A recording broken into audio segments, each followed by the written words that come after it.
Bismillah ar-Rahman ar-Rahim. Very good morning to you, ladies and gentlemen. I'm so glad to be with you this morning. Actually, we invited you yesterday for a briefing on the latest developments on the ground and, of course, on diplomatic process. Because I came here from Geneva, where we had our first ministerial meeting of Iran E3, and then I had here yesterday lots of useful, important meetings with the foreign ministers of our region, and we discussed about different initiatives and ideas existed for a peaceful settlement of this question. But as all of you know, we suddenly faced with the aggression by American forces to our nuclear facilities. The Islamic Republic of Iran condemns in the strongest terms the United States' brutal military aggression against Iran's peaceful nuclear facilities. It is an outrageous, grave, and unprecedented violation of the fundamental principles of the Charter of the United Nations and international law. The warmongering and lawless administration in Washington is solely and fully responsible for the dangerous consequences and far-reaching implications of its act of aggression. The US military attack on the territorial integrity and national sovereignty of a UN member state carried out with genocidal Israeli regime, carried out in collusion with the genocidal Israeli regime, has once again revealed the extent of the United States' hostility towards the peace-seeking people of Iran, who will never compromise over their independence and sovereignty.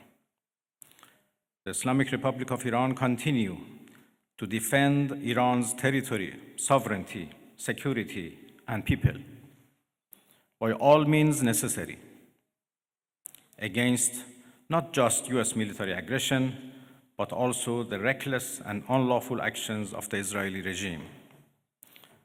While President Trump was elected on a platform of putting an end to America's costly involvement of forever wars in our part of the world, he has betrayed not only Iran by abusing our commitment to diplomacy, but also deceived his own voters by submitting to the wishes of a wanted war criminal who has grown accustomed to exploiting the lives and wealth of American citizens to further the Israeli regime's objectives.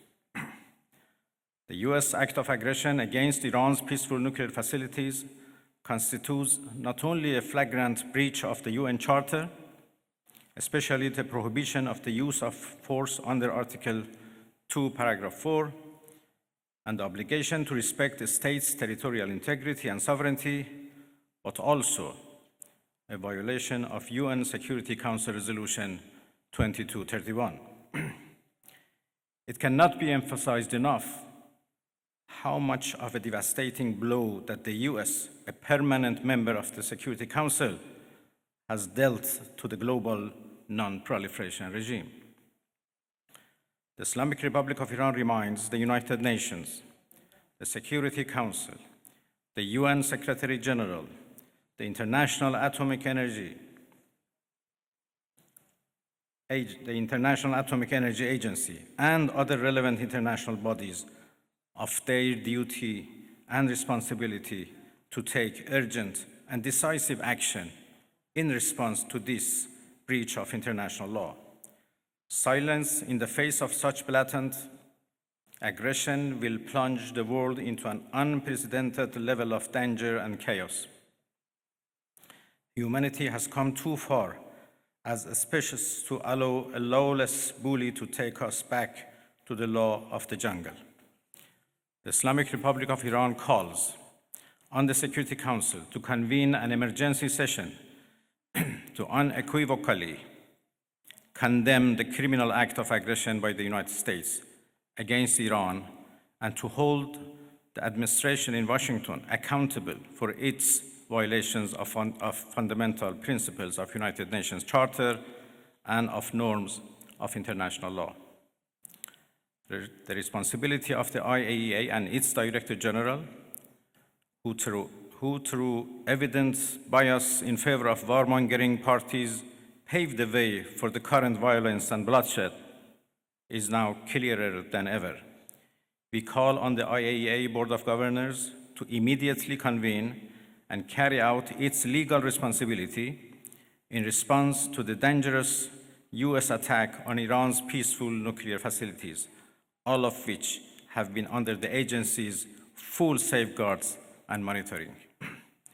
The world must not forget that it was the United States which, in the midst of a process to forge a diplomatic outcome, betrayed diplomacy by supporting the genocidal Israeli regime's launch of an illegal war of aggression on the Iranian nation.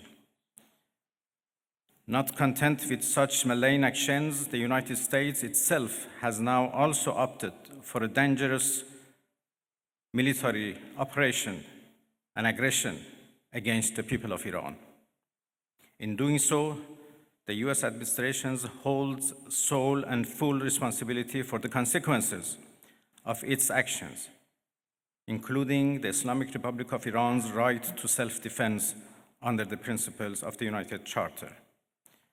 In accordance with the UN Charter and its provisions allowing a legitimate response in self-defense, Iran reserves all options to defend its security interests and people. Thank you very much. Sayın Bakan, Ahmet Gannam yine Televizyon Arabi. Müzakerelere hala kapı açık mı görüyorsunuz? Tahran'la görüşmüş müydünüz? Bugün nükleer tesislere vurulan nükleer tesislere ne kadar yüzde kaç bir zarar görmüştür?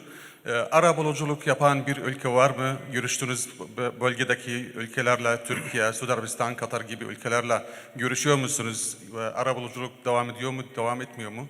Nasıl görüyorsunuz bu süreci? Teşekkür ederiz.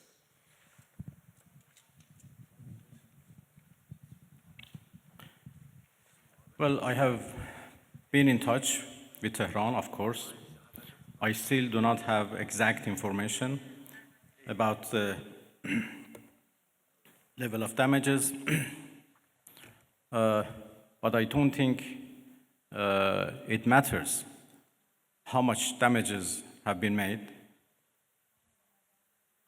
Attacking a nuclear facility by itself is an unforgivable violation of international law and should be condemned. Yesterday, as I said, I had discussion and talks with a number of foreign ministers of the region. Almost all of them are very much concerned and interested to play a role to end this aggression by Israel, of course. They were worried about a possible attack by the United States, but yesterday we were all talking about how to stop the Israeli aggression. Well, of course, the door for diplomacy should be always keep open, but this is not the case right now. My country has been under attack, under aggression, and we have to respond based on our legitimate right of self-defense. And we will do that as long as needed and necessary. We'd now like to take a question from Al Jazeera.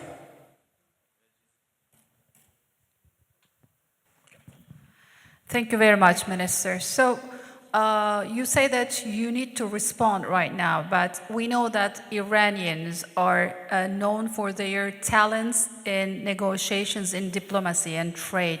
What would be the conditions after responding for Iran to come back to a negotiation table, maybe with the US as well?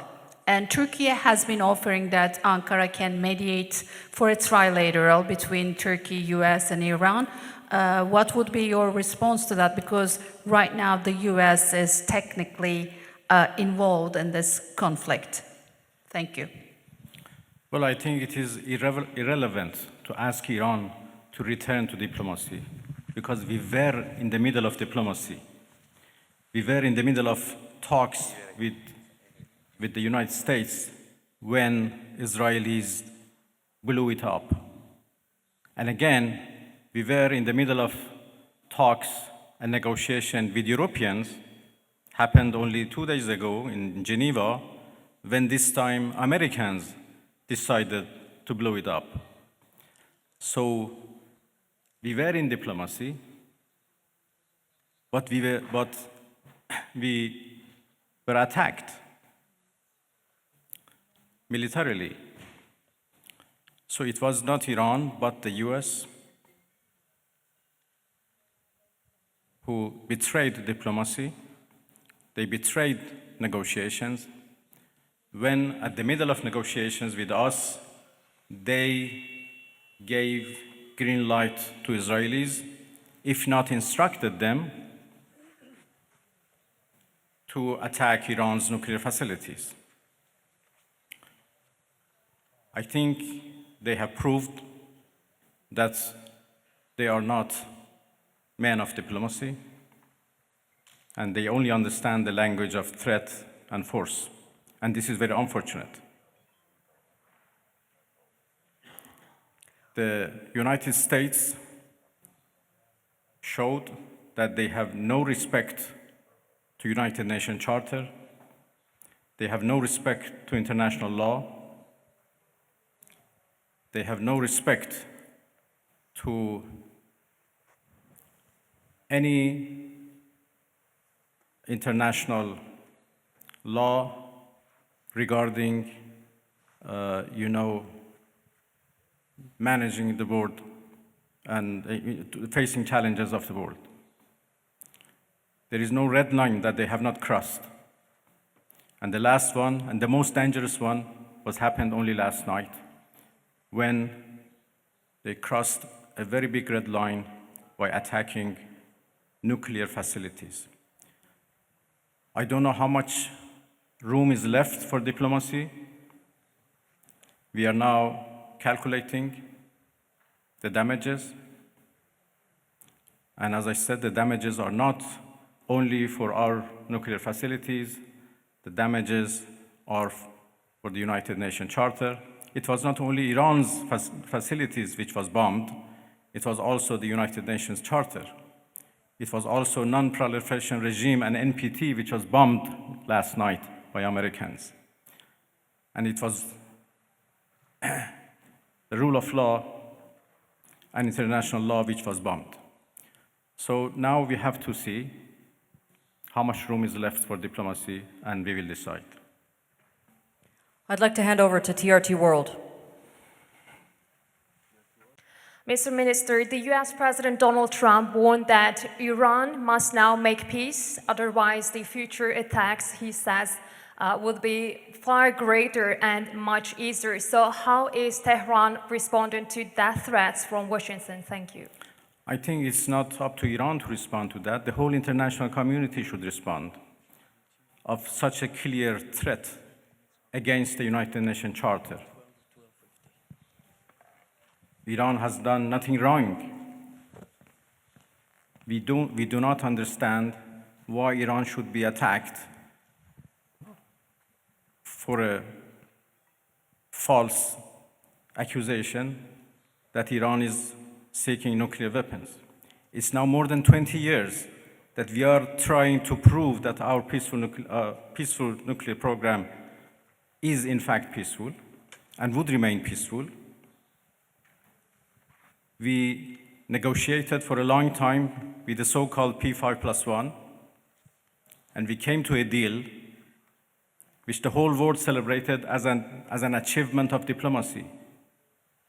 And then it was the US who withdrew from that deal and reimposed their sanctions and restarted their threats. Again, we were negotiating with the same administration.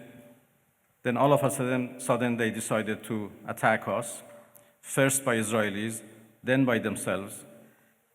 And now they are threatening us for more attacks. So it's not up to Iran, but it's up to international community to condemn this, to prevent this. Otherwise, there would be nothing left for the international law, for the security at the world level. The Security Council should play its role, should play its responsibility to condemn and prevent these kind of threats. We will certainly defend our interest. We will certainly defend our territorial integrity, our sovereignty, and our people. And I'm so glad that our people are now fully understand what injustice they are doing against the Iranian people. They are united and in solidarity with the government, and we stand firm against any aggression. Next, CNN Türk.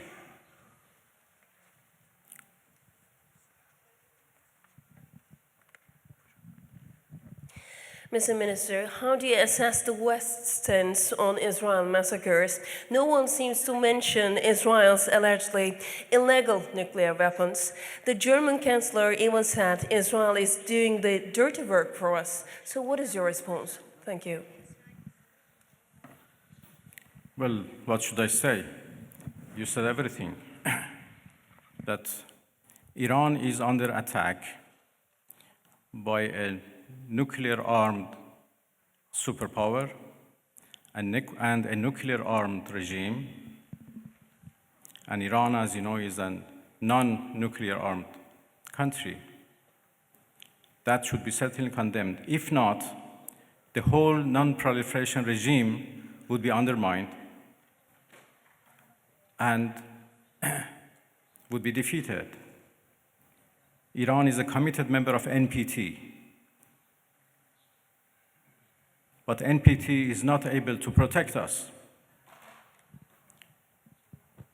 So why a country like Iran or other countries who are interested to have a peaceful nuclear energy should rely on NPT for their peaceful activities? It is very unfortunate that Israel is doing, as the German Chancellor called, a dirty job. And by the way, they supported that dirty job. It's a shame.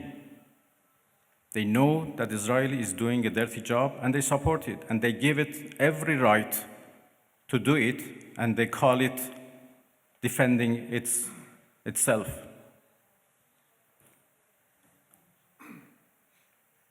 It's really a shame. Pardon? Well, I think I'm not in a position to reveal what we are going to do in response to what Americans did last night. I just talked about the fact that NPT failed to protect Iran from and its peaceful nuclear program, and this is a serious challenge. Next, we'd like to take a question from IRIB.